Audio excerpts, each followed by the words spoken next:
Remember we was at that party and he was really getting into that boxing and all of them amping his head up. B Mars, yeah, bro, you an athlete, go out there, da. And I let everybody talk. And at the end I said, B, them niggas swinging back, bro. You're gonna get knocked the fuck out. And I'm gonna be in the front row and I'm gonna support you, but you're gonna get knocked out. You haven't never boxed before. Did you watch the fight, Nate Robinson? Yes, I did. And you see how he be laying down with his booty in the air? B Marshall be laying down with his booty in the air. We had to fight to get a meal, yeah. Wrongfully accused, we had to fight to get appeals. That's why we right to get a deal. He on the team, he gotta eat, you know, despite the skills. Keep it riding for the fam, you gotta light the wheels straight up. But in the past bad, work up in the trash bag. I'll pass a lot to take the test before I pass class. And my family needed bread, I had to come correct. That's why I keep airing it out like I just passed gas. Light skin, man, what's happening? Welcome back.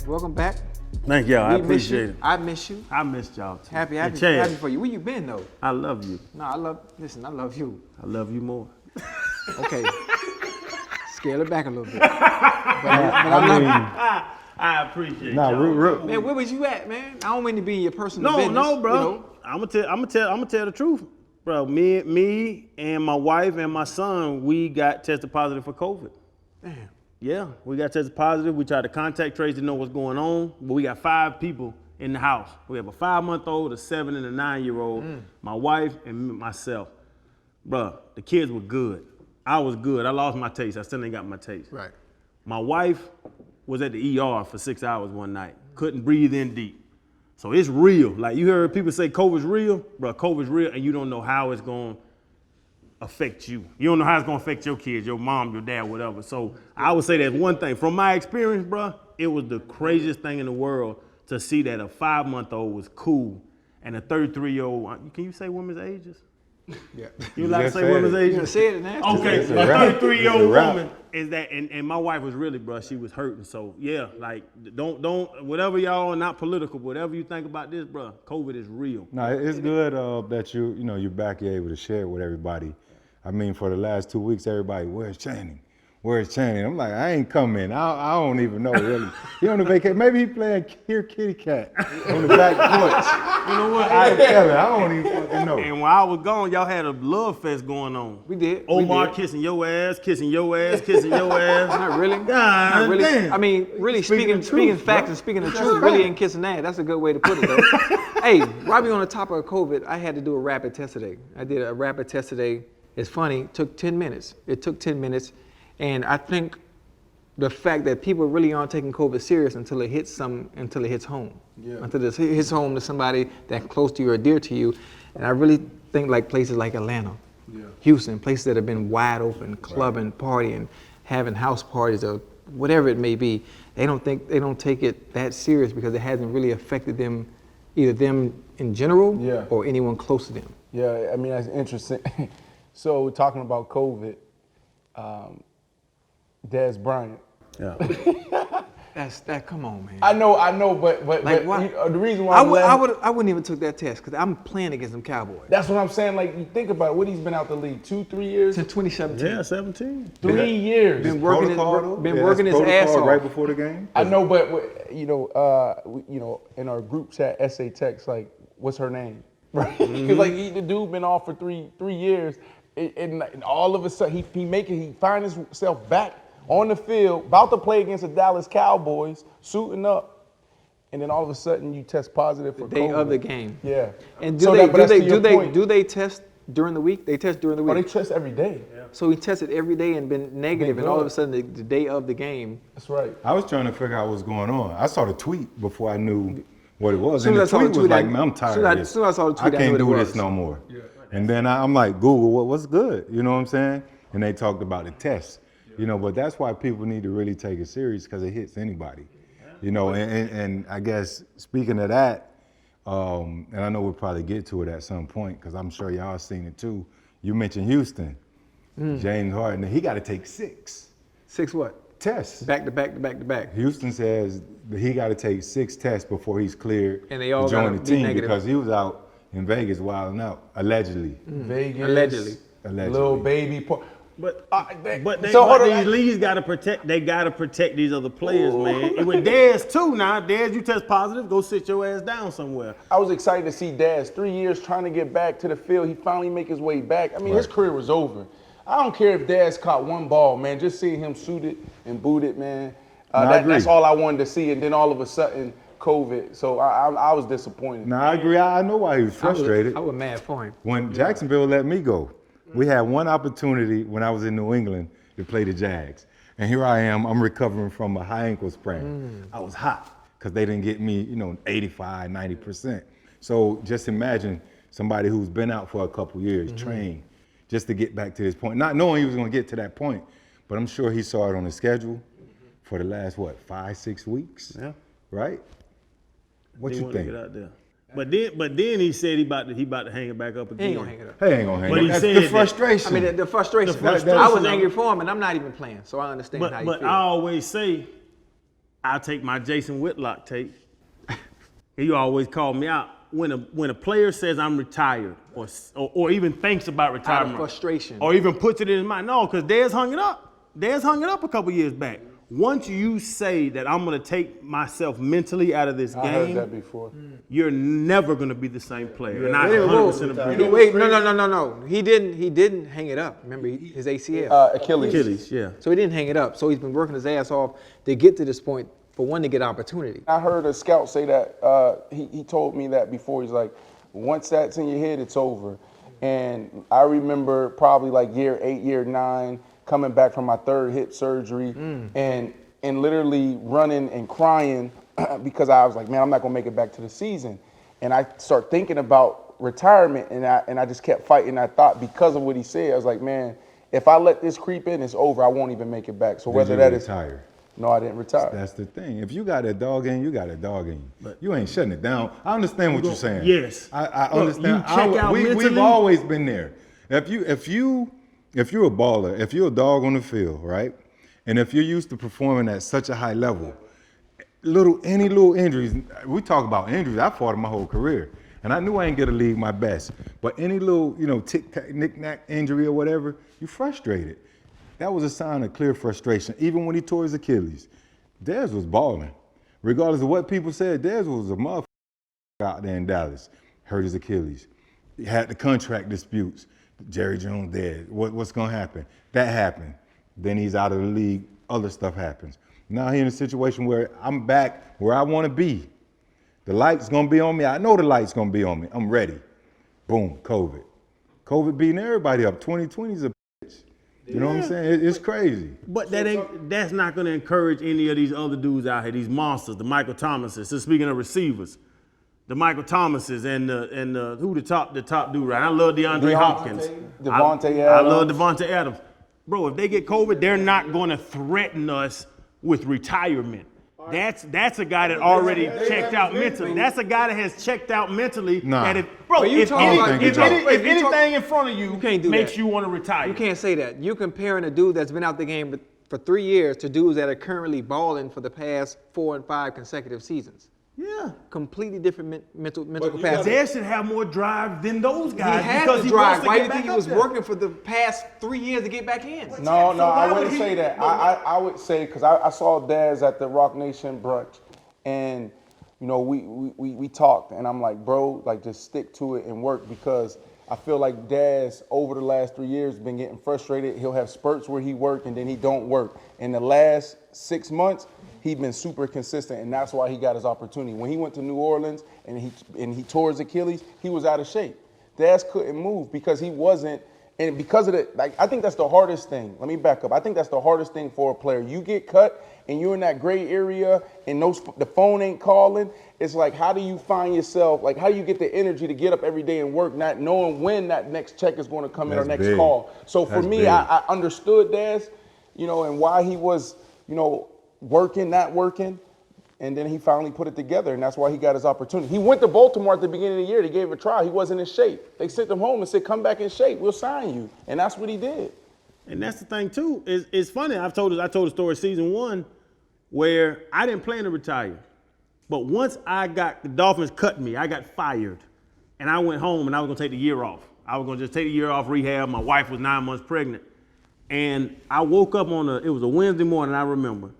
And I told my wife, I said, I'm not playing the game no more. And she was like, okay, because I love football. She knew I love football. I said, I ain't playing the game no more. She said, what would make you say that? I said, because I didn't like the accountability that I had for my teammates, my coaches, my DC, my OC, my head coach, like the pressure I put on myself. I let all that off of my back. All that to learn the defense, all that to watch film 5-6 hours a day. Bro, I enjoyed not having responsibility. And once you got money, and once you got success, and I've been out 11 years, and motherfuckers talk to me every time I go in the gas station. You got fame, success, and you got financial stability, bro, it's hard for people to want to go back out there and do that. I struggle with that. It's hard for people to go So back that's out like there and saying do that. if you're playing the game, you get a big payday. Does that mean the same love and passion you have for the game goes away? Chad, you know dudes too. I don't want you to call nobody out. I guarantee you got a guy in your head that when he got his money, he hung it up. You think so? Yeah, why don't you? When they got their check, they hung it up. Chad, you played football in the box, bro. No, I'm trying to think. I don't remember dude's contract, but usually in order to get a big payday, you have to play at a certain level. Correct, and then once Usually they when get you get that money, you check. have to play at that level consistently. That's about your that, Chad. mentality. That's why you a dog. But there's a lot of dudes, man, they get that check and it's a wrap. Like for me, my mentality was, let me get 2-3 contracts. A lot of dudes, they get one. Like I could never understand that in the locker room. That was the worst player for me to be around when a dude's like, they a rookie, second year guy, and they're like, you know what? Yeah, I'm gonna play till just this contract and I'm done. Or I'm gonna get that one contract and I'm done. In my head, I'm like, I'm trying to play 14, 15, 16 years. I could never understand that with guys. There's a lot of guys like that in the locker room, man. I ain't never experienced that. You closed your eyes. You ignored those guys. You ignored the dudes that got their check and hung it up. I've been waiting for you to come back on the show. You good with your negative test? You got it? Let me see. I got it, yeah. You got it? You cool? Okay, good. Deep breaths, yeah, man, I'm good. Can you taste right now? I ain't got no taste. Well, why you drinking? Because I can't taste it. It's water to me. Take 10 shots. Come on, Chad. I told you I loved you, man. I love you too. Sometimes you gotta love people from afar. I love them from a distance. Look, we always want to be, up with the current events, but I had to wait for these two topics with you, bro. Like I wanted to wait and talk to you about Gucci and Jeezy and that battle, and I also, which we can talk about now, Nate Robinson and the whole boxing. You had Tyson. Jake Paul? Yeah.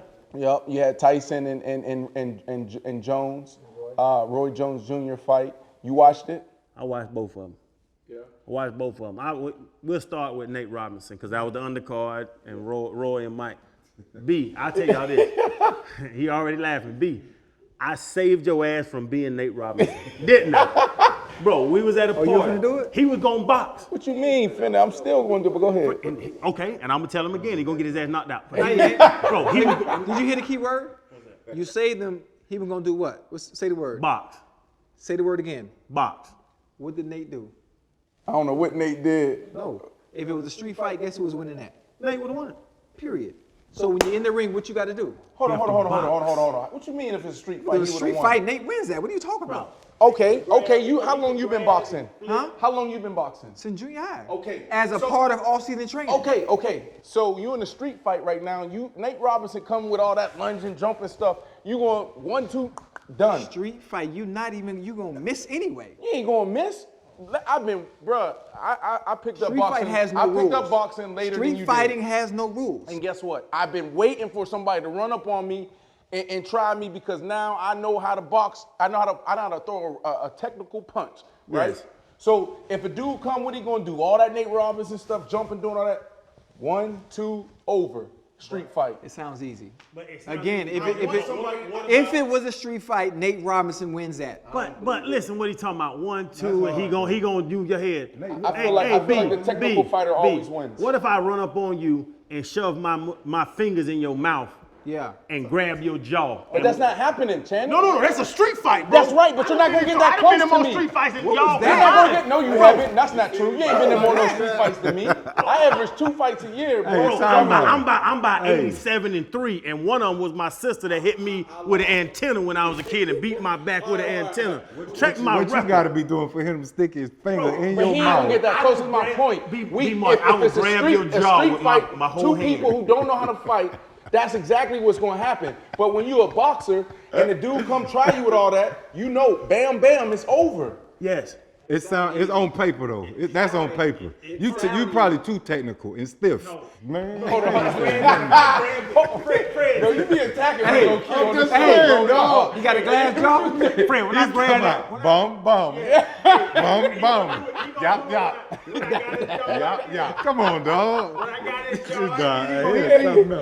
I'm gonna get in on you. That's But crazy. this is what happened. We was at a party, right? I And can't this is what he believe was it. talking about. And Who was all at the party? who was it? Phil Will. Yeah. Amon Shumpert. Yeah. Shump was there. It was about six, bunch seven. It was about 6-7 top athletes. Yeah. Way better than me. So I was in the back. I was just letting people talk. And B Marsh talking about, yeah, I'm a box. And who you say you gonna box? Don't lie. Deontay Wilder, Andy Chad. Ruiz, Look at Chad. Anthony Chad Joshua, Chad all Hope. them. I Chad called them Hope all face out. check. What you looking Anthony like that for, Joshua, bro? Deontay You Wilder. did the same thing. So Yeah, but I can actually fight though. I've been fighting too. So I'm nice with it. So we got a little group of athletes there, ex-ball Oh, players. it's about sparring, not no No, real. I'm no heavyweight going on after the it. card. So he said he gonna call Deontay, and I let all the dudes amp his head up. Yeah, B, you in shape. I'm gonna just keep throwing punches. I'm being better shape. Yeah. And all of them amp his head up for an hour. And whenever they stopped talking at the end, I came in and I said, B, these motherfuckers are gonna punch back. And I'm gonna be in the front row, B. And bro, I don't need a ticket. I'm gonna buy my ticket. I told him in front of everybody. And Mon Shumpert got hot with me. Yeah. I said, bro, I'm gonna be in the front row. I'm gonna buy my ticket. I'm gonna be right there. And when you get your ass hit, boom, and you got your booty in the air, I'm still gonna love you when you get back down home. But that is what's gonna happen if your ass bro, B Marsh, you are going to be Nate Robinson. bro. You are gonna have your But he booty in said the air. he said it perfect though. They gonna punch back. Nate didn't know, but he was gonna. He ain't no defense. What all that? They told him all offense. All that ain't gonna work, All bro. That offense. ain't boxing. He jumped in the air. He said, Bing! And that would have been you. All right. So here's the thing. Booty in the air. Okay, I know. Y'all gotta stay off my dog. All right, no. Nate? Okay, you're right. We gonna show Nate love for getting in the ring, right? We gonna get somebody to He got in revenge the Nate. box. Soldier, but like, here's my thing. Wait, I just want to he get finna to fight Floyd now. who? Jake Paul. You saw it? Yeah. The fight? Logan Paul. But buddy, Logan Paul. Logan Paul. What's the difference? They all Pauls. It don't matter. I don't know, dude. 55 pounds heavier than Floyd. You know, I want to see Floyd. Like, I want to see the fight, but they're gonna have to change it up a little bit. Like, even though it's an exhibition, it can't go 12 rounds. We'll see what happens. What was your first reaction though when you seen Nate go down? I knew it was We coming. gotta get off Nate. I knew it was coming. I thought talking about dog. He ain't been on the show for a couple of weeks. You know what? But the Chad, if we was at this party now, we was talking about this party. When B Marsh was talking about fighting Deontay Wilder, Anthony Joshua, and Tyson Fury, would you have told him to fight? He wouldn't have done it though. No. But would you have amped his head up like the other dudes did? Or would you be on my side at the end saying, B Marsh, don't go out there and embarrass yourself. I know your kids, bro. I don't want to explain that to them. He cannot be in the ring with a heavyweight champion or any of those heavyweight champions. No. Why? The power, just the delivery, the understanding of the sweet science that you don't know that they know from due to experience. Do you have the sweet Listen, science? have you seen my feet? Yeah. Do you have the sweet science? Yes or no? Yeah. Okay, so why I can't have the sweet science? Your feet ain't like this. Bro, you talking about power? You talking about the sweet science, and then the feet is another thing. There's a certain strategic mental capacity that you have to be in that ring. It ain't just about swinging no punches, man. Bingo. Understanding your opponent, man. Feeling him out round by round. You feel me? I'm gonna show you next week on the show. Let's get a mini ring in here. You get some gloves. Ooh. I get some gloves. Ooh. Oh, And we go 3 rounds. okay. So all right, Floyd, put us on the undercard. Let's get paid. I don't See, need no money. that's the problem right now. Hey, a little money. I don't need no money either, but I'll take a that- little bit more though. That's the problem. That's why we gotta watch Logan Paul and Floyd Mayweather. Yeah. It's about getting paid. It ain't about the sport no more. Okay, that's good. I like where you're Because going. they rushed it and they say this is an exhibition. Yeah. You throw that out there, right? The average person, they see Floyd Mayweather, what they thinking? Yeah. You know what I'm saying? They thinking boxing. These guys already said exhibition. That's a scrimmage. You know what I'm saying? That ain't real. It's for entertainment. It ain't none of that. Yeah. Mike and Roy Jones. They were It was going. an exhibition. They were going 40%, man. Yeah, it was an They were going exhibition. 40%. But the difference in that though, you got Roy took it easy. I feel like he really took it easy. Roy was throwing no looks. Yeah. He was throwing the old, And then there was a couple his vintage, a couple hooks, no looks. Mike Tyson's signature punch is that hook, that left or that right, and he was holding back. He was holding back on every one. See, but that's the difference. The body blows, he was letting them rip. They already told Mike not to go for the knockout. Of course, and Mike looked good. They said no I mean, knockouts other than too. the weigh-in, Remember? you know what I'm saying? They look pretty good. I mean, Mike looked good. But back for Logan They and look Floyd, good, and bro. what you said, it's about the money. It's about entertainment, the state of where we are now. You know, you mentioned it before. We've been quarantined and everybody been home. It's an easy sell. Logan got almost 19 million followers. Floyd got almost 25 million. They're gonna bring people to the television. I'm gonna tune in. I mean, Floyd, you talk about the skill set and the feet. That's why he's been successful. It ain't about the power. It's about the technique. That shit hard. Smart. Super People smart. that don't box don't know that shit is hard, man. Style wins fights. Quickly, Fred, y'all, and not 2 seconds. Quickly, you said that Roy and Mike look good. Both them old bastards look like chewed up piece of bubble gum. I didn't Both of them had their nipples hanging and all, bro. They did not look. They look good physically enough. good. Mike looked good enough to put you in. I want to see you in the ring with Mike. Bro, I'm not getting in the ring because I look like a chewed up piece of bubble gum right now. He'll knock your ass Chan, you out. paid for it, right? No, You I watched couldn't because it was $50. If it was $20, I'd have paid. You ain't pay? Bro, when I saw 50, I streamed it off my phone. I had a buddy. Yeah, bro, I'm cheap. I saw 4 big ass nipples, and I was like, I can't buy these nipples. So Bro, what about 4 nipples? All I right, can't would watch you buy- 2 men would you with 4 buy- big Would nipples. you buy Holyfield Tyson 3? Ooh, No. why? What? Holyfield Tyson 3? Are they gonna box or are they gonna say no knockouts?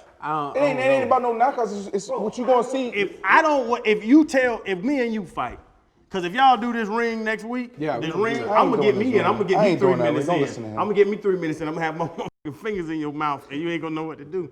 Bro, I'm gonna go bop bop. What you say? How my Yeah. punch go? Show him my set, bro. Yeah, 1, 2. yeah. And you know what I'm gonna Raggedy. do? Yeet, yeet. And I'm gonna grab it by the He jaw gonna and bite. start All he pulling wanna it. do is bite. I'm a bomb and weave. I done bit about seven, 8 dudes already in my know, life. you know, Yeah, I bite the hell out you too. Ain't no rules in street fighting. That's what I'm saying. So the Ain't no street rules. fight. You been in the? You don't look like you've been in the street fight. Nah, I ain't had no you issues. and you don't be in no street. I ain't had no issues. You never been in a street fight. I haven't had any issues. Why you ain't had no issues? I don't know. I just ain't had no issues. That boy from Liberty City. You ain't had nobody try you in Liberty City. You had to just roll That's in it, the but yard. I mean, you could go either end of the spectrum. You could be from this. You could be from a place like that, and you don't have no issues, or you got to fight every day. Oh, chef, what we got? Chicken and waffles. You watch the fight? my chicken. goodness. Oh, let me. Brandon has waffles and shrimp You treating me like T.O. I get this special privileges. in the back. Chef, you doing your thing, chef. Chef. Oh my Thank you. goodness. Chef, like, tell us real quick your story. Like, you a real chef for real. Like, you went to school for this. Oh, yeah, Because I there's a did. lot of chefs out there, right? This, I know what I'm doing. My grandma's recipe, my mom's recipe. Tell us a little bit. Oh, I went to French Culinary Institute. That's where Bobby Flay graduated from. A lot of renowned chefs. What was probably your favorite experience when it came to, going back to school? Well, it was challenging for me because I was in school with kids my daughter's age at that time. Yeah. And I had to learn all these new French terms, and I hadn't been in school in a long time, over 15 to 20 years. Yeah. But I did it, and I mean, I enjoyed it, and it was very, very rewarding. And look where it has gotten me. Yeah. So, 2020 year of perseverance, tough in a lot of areas. You know, when I think about you, I think about perseverance. I think about just, it's never too late, right? Absolutely. Like, you on and popping right now, so. I was always on and popping. See, Yeah, see, that's what she Yeah, told but me. like- I say, damn. I said, I'm just she saying. checked me. She checked me too on the I'm low. just What'd she say? saying. I What'd she said, say? damn. I said, boss lady in the kitchen. Yeah. I'm boss lady everywhere. She checked me. You could. I just bowed down. It's a fact. I was short. No, I mean, shouldn't I have don't said mean that. it. I I was- mean, I was short. respectfully. I don't mean it No, disrespectfully. I know. I was short. That was on me. But as a young kid, I mean, I graduated at 16 from high school, but I chose to kind of be in the street. Yeah. And I didn't have to, but it was the thing to do back then. I mean, in the 80s. Yeah. So what's next for you? My seasonings and my infused oils are coming out on my website, so you can look forward to that. I use that all the time when I prepare your food. So what's going to happen when you really like when this website launch and you take off and everybody's supporting you? You still gonna cook for us? Absolutely. Okay. That's all I want to know. All right, thanks, Chef. Oh no, Go ahead. I never forget where I come from. I'll let you know. Hey, when me and my family was quarantined these last couple weeks, Chef Nancy was giving us oxtail because she knows me and my wife love oxtail. So Yeah, I felt compelled. I mean, I would do it for any. I mean, he knows I'm behind the scenes. Whatever you guys need, I'm a phone call. that's my baby. All right. So then, if that's what you're gonna say, then this is hard times for a lot of people. Absolutely. So what can we do to actually uplift other people, like you just uplift Channing and his family? Well, I'm actually at the moment looking for a family to adopt. You just pick their Christmas list and try to get some things, just basically paying it forward. I'm not buying anybody else anything, but I love it. That's hard. Because what if we want to do that? Using social media, obviously social media is extremely powerful. How do we pick a family that's in need when there's so many people that are? Well, I reached out to here because I'm here, so a local church in Davie, and they have a program, and you just basically now, because of the quarantine, because of the pandemic, it's really no hands-on, so they want monetary donations. But that my idea was to basically, you can adopt a child or adopt a family, and when you adopt a child, you take on their Christmas list. So I just wanted to do a little something for someone that's really in need, That's awesome. Appreciate you, Chef. I appreciate you guys too. Enjoy. Boss lady, always been on and Get popping. out of here with them leather pants on, looking You good. got me right. No, for real. No. Nancy Green. Nancy Green. Y'all know her by Chef Nancy's Nancy Green. Y'all asked the question of how you help. I helped today. Today we went to shop for my 9th annual Boys and Girls Club toy drive. Yeah. So I have a partner in Shaker Ready. He's the Goomakunda Ready Foundation. So me and him get together. We go to Walmart and we buy $4,000 worth of gifts, $4,000 worth of balls and toys, and we really walk through the toy aisle and just pour everything in the cart. We buy 4 racks worth of toys and we take them to the Boys and Girls Club, and we start with one, and after all those kids get one toy, then we put it in the truck and take it to another one, and take it to another one, and take it to another one in Broward County. Broward County got 12 Boys and Girls Clubs. So we've been doing this for 9 years. The 9th year was COVID. So we can't be at I'm usually there giving out toys. So I'll go and give it out, and I have the Santa hat on giving out toys. But this year, we were talking about should we do it because of the fact that we can't be there. They don't allow visitors at the Boys and Girls Club. And I told them, I said, this is the biggest year to do it. With these people losing their jobs and these parents losing their finances. So this morning, today, me and my homeboy Shaker Ready of the Goomakunda Ready Foundation, we went to Walmart on Pines and we bought $4,000 worth of gifts to give to the Boys and Girls Club kids. So you say what you can do, bro, get you an association and do what you can. Do I know where all them gifts go? No, but I know a portion of those gifts are going to change a kid's life and to make a kid think somebody cares about me. Even if they don't know your name, somebody cares about me on this Christmas. Right. If my mom and dad can't buy a gift, I still have a gift. That's awesome. Well, fella, I was just at home. Y'all know I just told y'all that I was at home for 3 weeks with my family. I missed 2 shows. I'm sorry, fellas. Yeah, and I love you, Chad. And I love you, Brand. I love you, Fred. But no, we was at home, man, and that time through the turmoil, through my wife being very sick, through the kids and trying to figure out who's gonna watch the kids and all, and nobody could come over. We couldn't get a nanny, you know what I'm saying? And it put pressure on my relationship with my wife. And we're financially stable. But as you see, the divorce rate is through the roof through this quarantine. So now it really hit me these last 3 weeks when I could not leave the house, and me and my wife, and we had to work through it and we had to talk about it. But from y'all's perspective, man, y'all's relationships, to help people out there, like how do you approach relationships during this long ass quarantine? You can't leave the house. Y'all are together more than you've ever been together. Do y'all have any advice to our viewers out there about this quarantine, bro? Because it's stressful on everybody, and we know from the divorce rate.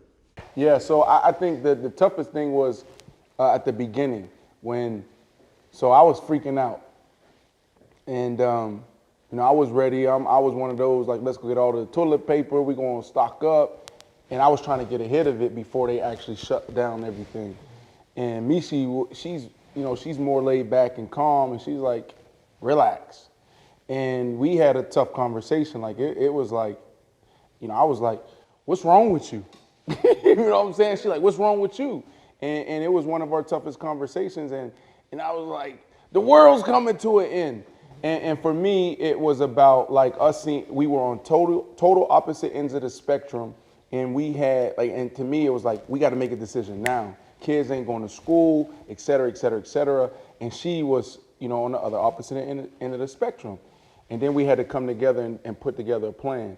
And at the time, we had a couple family members that was at our house. So it was like, how do we do this when everybody sees it differently? And I think that was the toughest part. And then after that, we pretty much got on the same page, and we just figured it out. I think for us in our marriage, it actually gave us an opportunity to actually come closer. Because the reality is, before COVID-19, we was looking at each other like, man, what's going on? And that's just the reality, like, ups and downs, the ebbs and flows of relationship. We wasn't great. COVID, and I know you say, COVID, divorce rate is high, but for us, it may have saved, us from having a terrible year. You know what I'm saying? Like now, is it still hard and we still have our moments? Yeah, like right now, we beefing a little bit, but COVID made it better for us. But that's a better term for beefing. You're challenging each other. You're not beefing. I mean, that's the ups and downs of marriage. That happens. Yeah. Right? So I think, just look, when you step back and look at situations, divorces happen when finances aren't great, infidelities, et cetera, et cetera. But now in COVID, you got to deal with that times two. You got to deal with death of loved ones, people close to you. Not knowing what's going on next. You guys are fortunate. You got House of Athlete popping. You got I Am Athlete jumping through the roof. You know what I'm saying? You got another House of Athlete about to be popping. You got the clothing. You got a lot going on. So you guys are able to balance the bad part of 2020 with the goods, and you're able to see, you know what I'm saying? You're able to look over and see what's gonna come in the future. Not a lot of people are able to do that. Yeah. So that's why the divorce numbers are skyrocketed. Because a lot of people really suffering with finances. Well, yeah. Finances are tough. Finances was always, hold on. That's right. Finances was always tough. That's right. But a lot of people are laid off, and the people in the Senate and the House, they f***ing around, don't want to pass these stimulus checks to help people. They playing games. Politics is game. They can save everybody, right? They can save a lot. They can't save all of the marriages. They can save a lot of people. I mean, it's about comfort. But you think about it. Is it even money that's the issue at this A point? lot of- Listen to me. Divorce is a lot of money, What's too. the point of divorcing when there's a pandemic going on? If you do leave, you divorce. It's But not like you're getting another job. They're not thinking. People don't know. I think it's the fact that there's a sense of peace. There's a breath of fresh air of having to leave your spouse and go to work. Yeah. A sense It of is. a sense of It fresh is. air, being able to leave and having a break from your spouse and having to go to work. Before, it was having to go to work, damn, I got to deal with this bullshit. And being able to come home and knowing your sense of peace is your wife. Mm-hmm. The roles seem to have reversed. Studies show that the divorce rate has went up 34%. Don't ask me how I know this, I just know. These motherfuckers said studies show. Yeah, studies show. That's what it is, 34%. And I think, and I know I did my research on my phone. I just did it. Real deep. I like that. I like it. I love it. But I guarantee you that's the reason. But having to deal with that individual consistently now, 24 hours a day, when you would normally have that break going to work. No. To Chad's point, bro, quickly. You called it beef. Mm-hmm. You called it beefing. Yep. You called it a challenge. Yep. Exactly what y'all are talking about. I'm gonna let y'all know what both of y'all said is forced communication. Communicating everything, boy. if you don't have communication, boy, it's over with. Let me boy. baby, write that shit down. Forced communication. Forced communication. Forced communication. Bro, because when y'all are arguing, and Chad, it's something you said that made me think about it. That's a good one. When you want to leave, when y'all beefing, what happens most of the time when y'all argue? Y'all argue, somebody Has an exit. has an exit and goes, even y'all sleep in the same bed, y'all hot, and then you go to work for 8 hours. Man, this And then nigga- you come back home. This nigga preaching. Then you come back home, and then you done forgot that stuff. Yeah. When you are quarantined, I just did it for 3 weeks, me and my wife. It forced us to talk about every issue we had. We have to watch this 5-month-old, this 7-year-old, this 9-year-old, and then we have to communicate about what our problems are. Come on, Pastor. Forced communication is This what is the good. quarantine But here's why. Like, look, the reason why, like, I've always used my life as an open book is because I never respected being in a church where the people preaching and leading us always painted the perfect picture. Because the reality is it's never perfect. So what we see is we see leaders and we're like, oh, that's what we're supposed to be. And we don't never see that they have issues in their marriage. We never see that they have issues with their kids, their family, financial issues. So when we feel like we're coming up short because we're not perfect, we're not like them. So for me, I always feel like keeping it real will help other people. Because the reality is every single relationship has challenges, and you said something key. And you know, Misha and I have been married 10 years, and the key is communication. And that's in any relationship, marriage, anything. Like, you got to be able to communicate. You got to have hard conversations, right? You know, so for people out there, like, that's really what it is. When you talk about marriage, like, you got to be, and you talk about relationships and quarantine and being at home right now, you got to be able to communicate. What did you say? Forced communication. You know what I'm saying? And there's a good book out there, and I hate to go this way and be all Mr. Professor, but Go ahead, Marcus Difficult Garvey. Conversations is a book that you read, and it will help you understand the art and the science of communication, right? But it's work, man. Everybody wants to make their spouse happy. And I think through quarantine, I don't know how y'all feel, but I'll tell you this, where I try to make my wife happy. We you know what I'm saying, we 11 years too, we right there with y'all. That's why you role play? That's why I roll. That's what everybody. Hey, that's Yeah, what yeah, everybody. yeah. That's what Yeah. they thought he was at. though. They say Channing out playing. Here, kitty. Yeah. In the backyard. All in the comments, bro. we always do it. We did something last night, but I won't get into it.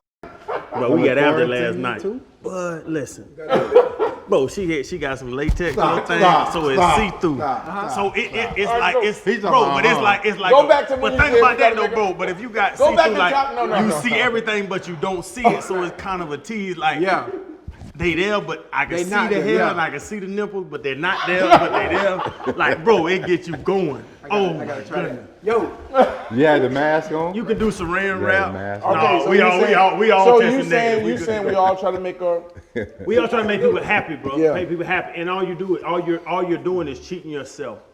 And you talk about this. This show's about free game. Right, Show's free about game. free game.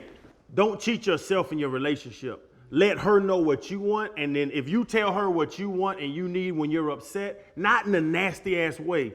You don't like when you're upset. Even we'll go back to sports.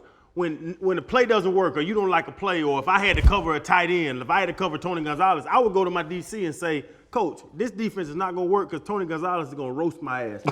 Like I would tell him, and Mike Nolan actually, and Mike Nolan told me, Mike Nolan was like, damn, like that's some real. I was like, Coach, I can't cover him, so let's adjust everything. Take that approach to your relationship. Let your wife know, hey, when you say this, when you say that, when I open my heart up to you and you laugh, like it hurts me. And that's the thing about a lot of men, a lot of masculine, like you don't want to tell nobody it hurts you. Yeah. Tell them this hurts me, and then she'll, and back to you, she'll tell you what hurts her. But why- And that's communication. Yes. That's real communication. How you doing? What you want for dinner? Fellas, that's not communication. Hey, I'm going over here, I'll be back at 12. That's not communication, that's a f***ing schedule. Communication is telling people about your emotions. But why telling is it people so about what hard people for men feel. to actually connect with emotion and actually do that? Like that's hard. The world told you that makes you a bitch. well, not really. Everybody's wired different. Everybody's wired mentally different. Everybody communicates different. Everybody expresses themselves differently. So all the men, even with you giving the great advice that you're giving now, that has to be in you to be able to do it, to be able to want to share, to be able to talk. Some people are closed. You don't think you can learn that? I think you can learn that, bro. I had to learn that. You can learn it, but you got gotta to have wanna, the right like person anything with else, you. you gotta want to learn. Let me ask you this: do you think, because you mentioned how the world is, do you think in 2024, when it's time to re-elect the president, if a light-skinned brother was elected president, do you think the world would be more emotional and a better place? You know what? Y'all want to laugh? You want me to answer the question, Fred? That's my question. I would say yes. Hey, bro, I'm like, where are you going with this? Because us light-skinned brothers, we embrace everything. We love everything. See, I'm half white. So I can deal with everybody. Because when I go to family reunions, I have forced communication with a number of forced communication. I love You like it. that, don't you? It's the balance. So it's the balance of it. Balance. So see, but you talking about a red dude, Barack Obama was already red. And you see how they embraced him. I like it. I love it. Hey, speaking of that latex, you ever did the shower curtain? Take the shower curtain off the rod? Off of the little loop? Yeah, and wrap y'all in it. Put baby oil in there and wrap it all together in it. Yes. Because that makes everything Man, smooth. listen. Y'all do the like shit. slip and Slip slide. and Up stuff. You ain't never did that? Hold on. Man, Explain try it to- again. Listen, take the shower curtain off the rod. Yeah. Get some baby oil. Throw all the baby oil over the shower curtain. Yeah. Then tell her lay down. Then y'all wrap each other. Well, she can't get away. You Nobody can't get away. Nobody can get away. Hey, that boy be making you an entertainer for real, boy. Right now. No, You can't just missionary all day.